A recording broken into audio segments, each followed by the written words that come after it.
A man stands in tall yellow grass with a rope in his hands. 30 yards away, a zebra is drinking at the edge of a river. Black stripes, white belly, ears flicking once, twice. Then the wind shifts, the head comes up, the spine locks. In half a second, the animal has gone from stillness to violence. Mud bursts under its hooves.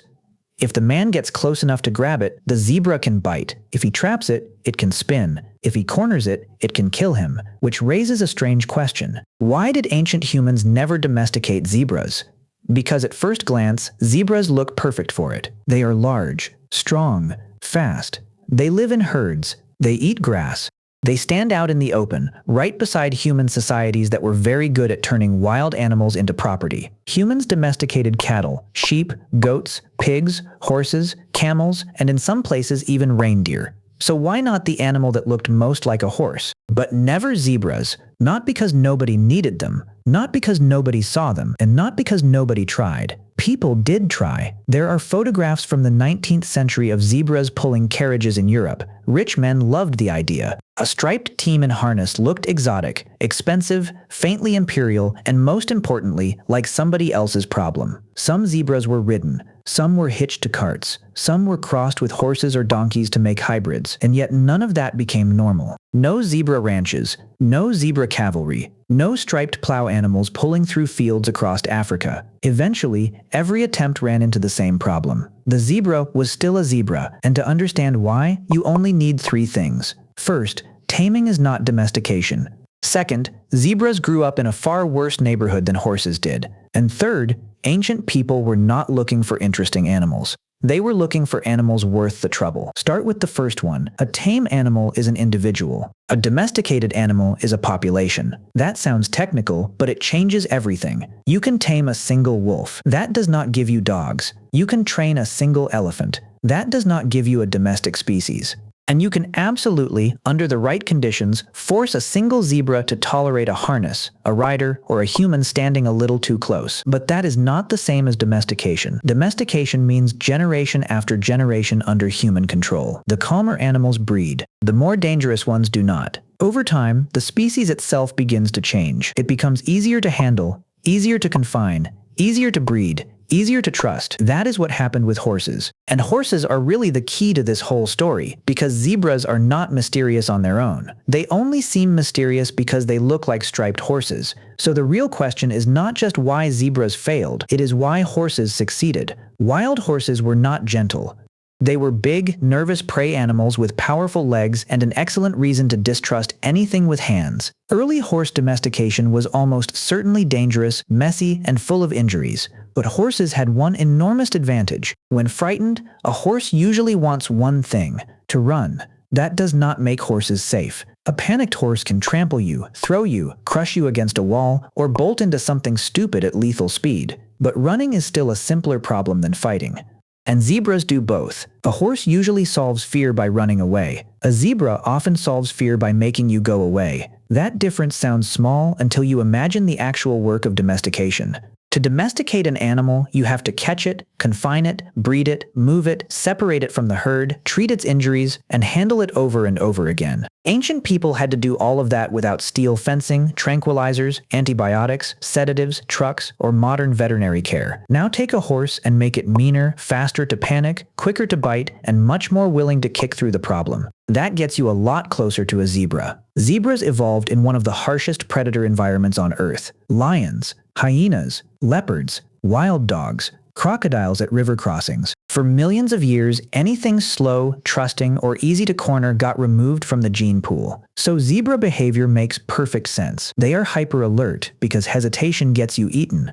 They are explosive because a delayed reaction gets you eaten. And unlike many prey animals, they do not rely only on escape. They fight. A healthy adult zebra is dangerous enough that major predators treat it with caution. Their kick can break jaws. Their bite is vicious. They look like prey animals, but predators learn to treat them with respect. Horses can be violent too, of course, but their baseline pattern is more manageable. Humans found a way to step into it. Herd movement, social hierarchy, follow the group, accept a leader, Flee first. Zebras are much less forgiving. They may stand quietly and then erupt almost without warning. They do not just panic, they panic offensively, and that makes every stage of domestication more expensive. The moment you close a gate, the moment you tie a rope, the moment you separate one from the herd, the moment a handler steps into kicking range. That is the second big reason zebras failed. They were shaped by predator pressure into exactly the kind of animal humans least want to build a domestic species out of. And then there is the third reason. Even if an animal can, in theory, be domesticated, ancient people still had to ask whether it was worth the blood. This is the part modern audiences often miss. We look at zebras and imagine a missed opportunity, a horse-shaped animal standing in plain sight for thousands of years. Why did nobody finish the obvious idea? Because ancient people were not stupid, and they were not collecting fun projects.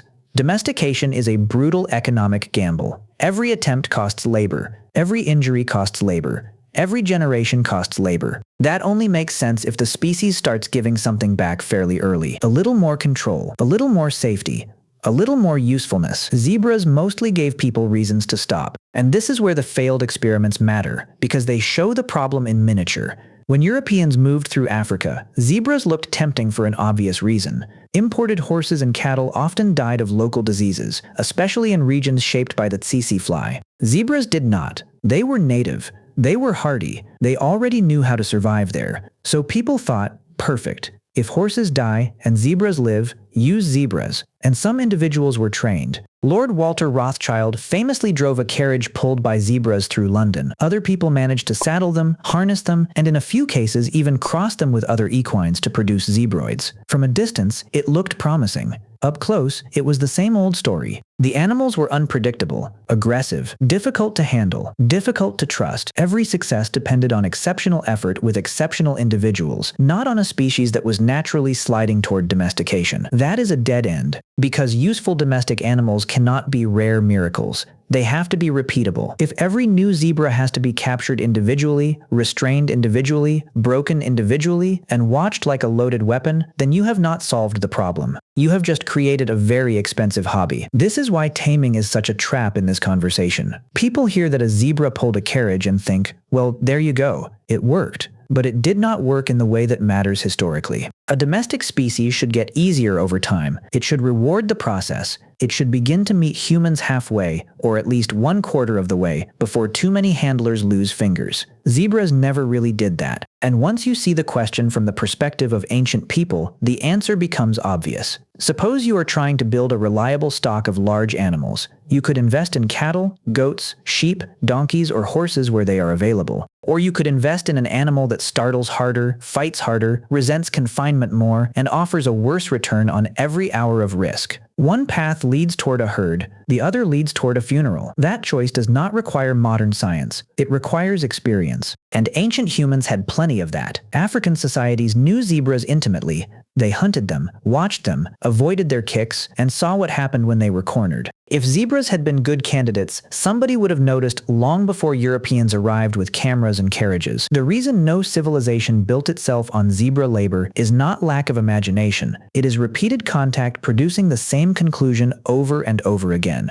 This animal is not yielding. That point matters beyond zebras, because people often imagine domestication as a kind of human superiority test. If we are clever enough, patient enough, ruthless enough, we can eventually force any species into service. History says otherwise. Human beings encountered enormous numbers of large mammals. Almost none became domesticated, not because people failed to think of it, but because most animals are terrible candidates. Some are too aggressive. Some breed badly in captivity. Some panic so hard under confinement that the process collapses before it starts. Some are simply too dangerous to be worth the generations of effort required. Zebras sit right in that category. They are not unfinished horses. They are an animal whose entire evolutionary history pushed against the conditions domestication needs. We want creatures that can be enclosed, sorted, handled, bred, and gradually reshaped. Zebras were built to resist enclosure, punish handling, and turn pressure into violence. That is not a flaw in the species. It is the reason the species survived. In other words, zebras did not fail domestication. They defeated it, which is why the comparison with horses ends up being so useful. Horse ancestors gave humans an opening.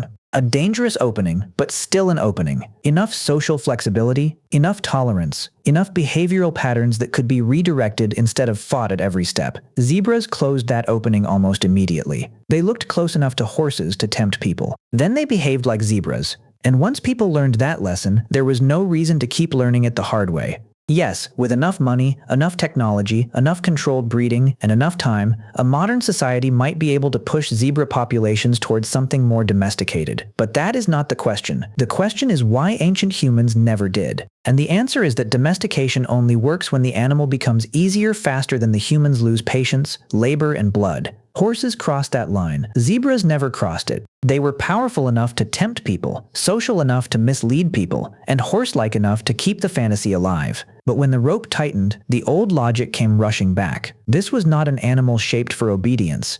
It was an animal shaped to survive being grabbed. The ears went back, the body twisted, and the zebra exploded out of the grass.